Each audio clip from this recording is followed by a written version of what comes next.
प्रणाम आप सभी को। आज का एनालिसिस जो हो रहा है वो डेट है 13/6/1988 यानी 13/6/1988। ये डेट ऑफ बर्थ है सिंटू तिवारी का। सिंटू भैया आपकी एनालिसिस रेडी हो गई है और भी जिनका ये डेट ऑफ बर्थ है वो भी अपने आप को इससे रिलेट कर सकते हैं। तो चलिए शुरू करते हैं एनालिसिस ऑफ 13/6/1988। कुछ जन्म तिथियाँ ऐसी होती हैं जिनमें ज़िंदगी सीधी नहीं होती बल्कि जिगजैग पैटर्न में चलती है। आज हम बात करने वाले हैं 13 जून 1988 को जन्मे व्यक्ति के बारे में। इनकी जो लाइफ है जहाँ स्टेबिलिटी लेट में आती है लेकिन जब आती है तो सब बदल देती है, क्योंकि अगर न्यूमरोलॉजी के अकॉर्डिंग डीप कोड किया जाए इनके डेट ऑफ बर्थ और लाइफ पाथ को, तो बर्थ नंबर इनका 13 यानी 1 और 3 4 राहु का नंबर है और लाइफ पाथ सारे नंबरों को जोड़ कर निकाला जाए तो 36 और 36 मतलब 3 और 6 9 यानी कि मंगल मार्स है। यानी इनका जो न्यूमरोलॉजी कॉम्बिनेशन आ रहा है वो है 4 + 9 यानी कि राहु प्लस मंगल। ओवरऑल अनप्रिडिक्टेबल लाइफ होगी, कभी भी कुछ भी घट जाता है इनकी लाइफ में, इनको पता ही नहीं चलता है। तो ये बहुत ही अनप्रिडिक्टेबल लाइफ है आपकी। एग्रेसिव एक्शन लेना पड़ता है आपको, सडन अप्स डाउन आने लग जाते हैं लाइफ में, लेकिन इस सडन अप्स डाउन की वजह से आपका जो विल पावर है वो काफ़ी स्ट्रांग है, क्योंकि यूज टू हो गए हैं आप। कभी भी आपको पता है कि आपकी लाइफ में कभी भी आपको झटके लग सकते हैं, ठीक है। अनसर्टेन कोई भी सिचुएशन क्रिएट हो सकती है, तो उसकी वजह से अब आप यूज टू हो गए हैं, जिसकी वजह से विल पावर जो है ना वो काफ़ी स्ट्रांग है। ऑल द विल पावर इसलिए भी स्ट्रांग है क्योंकि मार्स है आपका लाइफ पाथ और एग्रेसिव एक्शन आप लेते हैं। अनप्रिडिक्टेबल लाइफ जो है आपकी वो राहु की वजह से है। नेम को अगर आपके एनालिसिस किया जाए तो नेम के अकॉर्डिंग सिंटू इट मीन्स थोड़ा इमोशनल, थोड़ा सॉफ्ट, थोड़ा एक्सप्रेसिव। चूँकि आप तिवारी हैं तो काफ़ी ट्रेडिशनल है। रिस्पॉन्सिबिलिटी, ऑथोरिटी ये आपके टाइटल में ही दिख रहा है और इन सब का कंबाइंड इफेक्ट आपके ऊपर बताया जाए तो बाहर से सिंपल, अंदर से स्ट्रॉन्ग और संघर्षशील हैं आप। लाइफ में प्रॉब्लम क्या है पता है आपकी? आइडेंटिटी कन्फ्यूज़न है आपको। कभी कभी खुद को आप बहुत ज़्यादा अंडर एस्टिमेट कर देते हैं, तो अपने आप को अंडर एस्टिमेट मत करिए, खुद की वैल्यू को समझिए। स्ट्रेंथ पॉइंट या स्ट्रॉन्ग पॉइंट जो है आपकी वो है एडेप्टेबिलिटी। काफ़ी स्ट्रॉन्ग है आपकी, कहीं भी एडजस्ट हो जाते हैं, किसी भी इन्वायरमेंट को तुरंत अडेप्ट कर लेते हैं। तो जो एडेप्टेबिलिटी है वो काफ़ी अच्छी है आपकी। लोगों को समझने की जो एबिलिटी है आपके अंदर वो काफ़ी अच्छी है। ओवरऑल अगर पर्सनालिटी की बात की जाए तो आप रूटीन में नहीं चल पाते हैं, रूटीन फॉलो नहीं कर पाते हैं आप लाइफ में। मतलब कि आज आप 9 बजे सोकर उठे हैं तो कल 7 बजे भी उठ जाएंगे, और 7 बजे उठे हैं तो कभी सुबह 5 बजे भी उठ जाएंगे, राइट। और अचानक डिसीजन ले लेते हैं आप, बिकॉज ये अनसर्टेनिटी है आपकी लाइफ में, ओवरऑल ये रहेगा ही। तो इसलिए रूटीन को मेंटेन कर पाना भी बहुत मुश्किल है, इसलिए आप रूटीन में नहीं चलते हैं और अचानक से आप कुछ भी डिसीजन ले लेते हैं। आपका दिमाग जो है ना वो बहुत फास्ट काम करता है, मतलब 2x के स्पीड में आपका दिमाग काम करता है, लेकिन डायरेक्शन क्लियर नहीं होता है। करे क्या, कन्फ्यूज़न रहती है, ठीक है। बहुत ज़्यादा क्लियरिटी नहीं आती है डायरेक्शन में। दिमाग तो चल रहा है, ये भी कर लूँ, वो भी कर लूँ, ये भी हो जाएगा, ये भी हो जाएगा, बिकॉज क्योंकि दिमाग चल रहा है 2x की स्पीड में, लेकिन पता नहीं है कि जाना कहाँ है, ठीक है। भाग रहे हैं बट पता नहीं है, क्लैरिटी नहीं है कि जाना कहाँ है। और रिस्क लेने से थोड़े डरते नहीं हैं आप, ठीक है। रिस्क लेने में आपको कोई डर नहीं लगता। मतलब यहाँ लोगों को अगर रिस्क लेने में डर लगे कि यार मैंने शेयर मार्केट में 10,000 लगाने हैं तो अब रिटर्न आएंगे नहीं आएंगे, मतलब उसमें आपको बिल्कुल डर नहीं लगता। आप बेझिझक अगर आपको लगे कि इसमें से गेन होगा तो आप उसमें आराम से 10-20 हज़ार लगा देंगे बिना कुछ ज़्यादा रिस्क को डरे, ठीक है।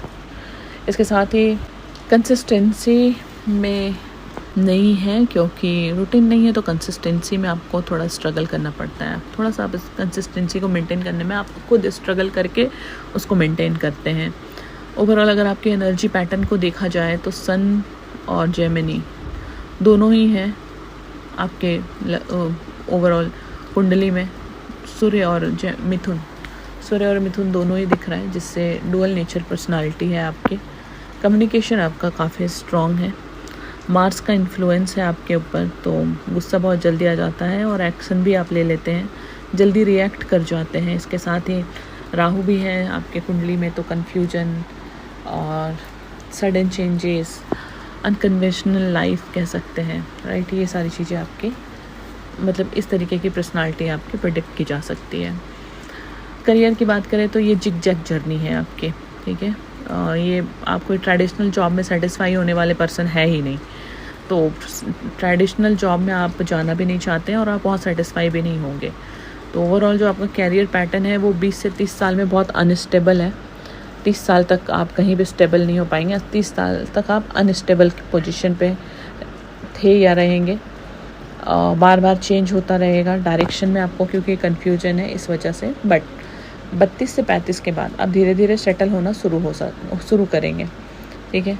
बेस्ट फील्ड जो होगा आपके करियर के लिए वो आपका बिजनेस है, सेल्स है, मार्केटिंग है, technical field work, online earning, trading, ये सब आपके लिए बेस्ट फील्ड है। और अगर पैसे की बात की जाए तो पैसा आता है लेकिन आपके पास टिकता नहीं है, ठीक है। कभी बहुत आ जाता है, कभी अचानक से आपको बहुत लॉस हो जाता है। इसका रीज़न क्या है? इम्पल्सिव डिसीजन आप ले लेते हैं, ठीक है। बहुत सोच समझ कर डिसीजन तो आपने लेना नहीं है, सडन एकदम से लेना है डिसीजन बिना किसी से डरे, बिना कोई रिस्क के, तो ये बहुत इम्पल्सिव डिसीजन होता है आपका। और प्लानिंग की कमी है, प्लानिंग नहीं है, सडन कुछ भी कर लेना है। अभी आया दिमाग में चलो महाकाल घूम के आते हैं, तो आप निकल लोगे महाकाल घूमने, ठीक है। अभी दिमाग में आए कि यार चलो दिल्ली होके आते हैं, तो दिल्ली घूमने निकल जाओगे। तो इस तरीके की चीज़ें चलती हैं आपके दिमाग में, ठीक है। तो कोई सडन प्लानिंग नहीं चलती है कि एक प्लान वे में आप चले, ऐसा कुछ नहीं है आपके लाइफ में। सॉल्यूशन क्या हो सकता है फिर? इसका सॉल्यूशन यही होगा कि आपको थोड़ा सा अपने अंदर धैर्य लाना होगा, डिसिप्लिन में रहना होगा और लॉन्ग टर्म थिंकिंग पे ज़्यादा जोर दीजिए। आपके रिलेशनशिप की अगर आप बात करें तो लव लाइफ सिंपल तो नहीं है आपकी। हाँ, अट्रैक्शन बहुत जल्दी हो जाता है, अट्रैक्शन के मामले में आप टॉप पे आते हैं, अट्रैक्शन आपको बहुत जल्दी हो जाता है। कमिटमेंट में लेकिन डिले करते हैं आप, ठीक है। अट्रैक्शन हो जाता है भाई, कोई भी बंदा या बंदी पसंद तुरंत आ जाती है, अट्रैक्शन हो जाता है, लेकिन अगर उसके साथ आगे बढ़ना हो तो कमिटमेंट में फिर डिले होने लग जाती है। तो एक रिलेशनशिप ऐसा आता है जो इमोशनली डिस्टर्ब कर जाता है, बिकॉज अट्रैक्शन होता है, कमिटमेंट होने में डिले होने लग जाता है, तो फिर सामने वाला लगता है कि भाई इतना डिले हो रहा है, फिर वो चला जाता है। इसकी वजह से इमोशनली आप डिस्टर्ब बहुत ज़्यादा हो जाते हैं। लेकिन ये एक्सपीरियंस आपको बहुत ज़्यादा मैच्योर बना रहा है, ठीक है। तो ये जितने भी आपने अभी तक एक्सपीरियंस किए हैं या कर चुके हैं, यही एक्सपीरियंस आपको काफ़ी ज़्यादा मैच्योर बना दिया है। फैमिली की और रिस्पॉन्सिबिलिटी की बात की जाए तो फैमिली से अटैचमेंट बहुत स्ट्रॉन्ग है आपका, लेकिन डिसएग्रीमेंट साथ में है, ठीक है। डिसएग्रीमेंट आपका साथ में है, आप अपनी बात मनवाना चाहते हैं हमेशा फैमिली में। इसके साथ ही चलिए आपकी हेल्थ की बात कर लें, तो हेल्थ में आपको ज़्यादा इशू बीपी की हो सकती है, बीपी और डाइजेशन, स्ट्रेस और डाइजेशन। देखो ये ऑलमोस्ट जहाँ मार्स है, जहाँ राहु है, वहाँ आ ही जाते हैं ये प्रॉब्लम। तो स्ट्रेस और डाइजेशन तो होगा ही। देखो स्ट्रेस और डाइजेशन ना आपस में रिलेटेड है, तो भाई स्ट्रेस कम कर लीजिए, डाइजेशन ठीक हो जाएगा, ये दोनों आपस में रिलेटेड है। तो इसके बारे में तो नहीं बोलूँगी, हाँ, लेकिन बीपी ब्लड प्रेशर की दिक्कत आपको आगे चल के आ सकती है। रीज़न इसका सिंपल है, मार्स और राहु का कॉम्बिनेशन आपकी कुंडली में है, जिसकी वजह से बीपी का प्रॉब्लम आपको आ सकता है। पहले से ही सावधानियां बरतें, मेडिटेशन करें, ज़्यादा गुस्सा ना करें।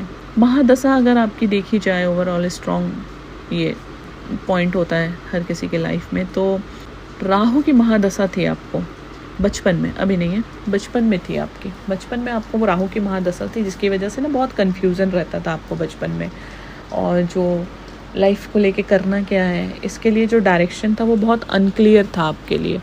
जब यूथ वाला फेज आया है आपका, तो उसमें आपका जुपिटर और सैटर्न का फेज है, इसमें रिस्पॉन्सिबिलिटी आपके ऊपर आ गई, स्ट्रगल का फेज शुरू हो गया और यहाँ आपने बहुत कुछ सीखा। 30 से 45 की उम्र मार्स और वेनस का था, जिसमें एक्शन और ग्रोथ दोनों ही बढ़ा है। मनी और रिलेशनशिप पे आपने फोकस किए हैं। तो ओवरऑल ये जो फेज़ है ना 30 से 45, ये फेज़ लाइफ को बदलने वाला फेज है। अगर आपकी पास्ट को मैं देखूं तो बहुत ज़्यादा डिटेल में पास्ट नहीं बोलूँगी, क्योंकि उससे ज़्यादा मतलब नहीं होना चाहिए हमें। पास्ट से बीत गया, अब उसको लेकर क्या बैठना। बट फिर भी अगर लाइफ में क्लैरिटी से ज़्यादा कन्फ्यूजन आपने देखा है अपने पास्ट में, कई बार आपको ऐसा लगा होगा कि डायरेक्शन ही नहीं है, कुछ कर ही नहीं पाऊँगा मैं अपनी लाइफ में, सेल्फ डाउट हो गया था आपको। तो ऐसी प्रॉब्लम आपने झेली है। लेकिन अगर मैं अभी प्रेजेंट की बात करूं तो ये आपका ट्रांजिशन फेज चल रहा है, पुरानी गलतियों से आप सीख रहे हैं। आने वाले 3 से 6 साल में ज़िंदगी बहुत पूरी तरह बदल जाएगी, कम्प्लीटली चेंज हो जाएगी अगर आपने डिसिप्लिन को पकड़ लिया तो, और लॉन्ग टर्म थिंकिंग के ऊपर ज़्यादा ध्यान दिया तो। ठीक है, स्ट्रॉन्ग फाइनेंशियल ग्रोथ दिख रहा है, स्टेबल लाइफ दिख रही है, बट इन सब के पीछे वही लॉन्ग टर्म थिंकिंग को रखिए और डिसिप्लिन को पकड़े रहिए। इम्पल्सिवनेस कंट्रोल करिए। ठीक है, इम्पल्सिवनेस इन द सेंस कि मतलब बिल्कुल इम्पल्सिव हो जाना, बिल्कुल ऐसे पागलों की तरह बिहेव करना, मतलब एकदम से करना है मुझे ये चीज़ें चाहिए तो चाहिए, जैसे छोटे बच्चे कैसे करते हैं। तो ये इम्पल्सिवनेस है। इम्पल्सिवनेस को कंट्रोल करना होगा आपको। तुरंत जो एग्रेसिव मोड में आप आ जाते हैं उसको कंट्रोल करना होगा, वरना ये कहीं ना कहीं आपको बीपी की शिकायत दे सकता है। पेशेंस सीखना होगा। और ईगो को बैलेंस करिए। ईगो आप में आना नेचुरल है, बिकॉज सन है आपके साथ, है ना। तो ईगो आएगा, बट जब अगर पता चल गया है कि ईगो की प्रॉब्लम है मेरे साथ, तो उसको कंट्रोल करिए, उसको बैलेंस करिए। ठीक है, देखो कंट्रोल तो नहीं हो सकता, सन आपके कुंडली में आराम से दिख रहा है, तो बैलेंस करके चलिए ईगो को। ठीक है, आप अनलकी नहीं है, बल्कि आपकी लाइफ थोड़ी स्ट्रेट नहीं है। यहाँ लेट ब्लूमर है, लेकिन जब ये ब्लूमर खिलेंगे तो काफ़ी स्ट्रॉन्ग खिलेंगे। ठीक है, और आपको अगर ये एनालिसिस कनेक्ट करती है, आपको लग रहा है कि मैंने आपके पास्ट, प्रेजेंट, फ्यूचर कुछ में भी सही आपको लिखा है, तो आप कमेंट में यस लिख सकते हैं। और किसी और की भी डेट ऑफ बर्थ को एनालिसिस कराना हो तो आप डेट ऑफ बर्थ कमेंट में लिख दीजिएगा, मैं उसका एनालिसिस कर दूंगी। ये बिल्कुल फ्री ऑफ कॉस्ट होगा। इसमें और डेटा अगर आपको चाहिए होगा तो प्लीज़ कमेंट में मुझे बताइएगा, वो भी बिल्कुल फ्री ऑफ कॉस्ट होगा।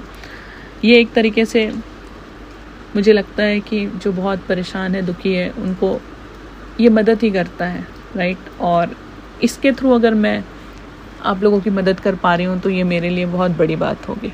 तो बहुत दिल से आप लोगों का धन्यवाद जो कमेंट में आपने मुझे अपने डेट ऑफ बर्थ लिख के एनालिसिस करने के लिए कहा। बहुत बहुत धन्यवाद आपका।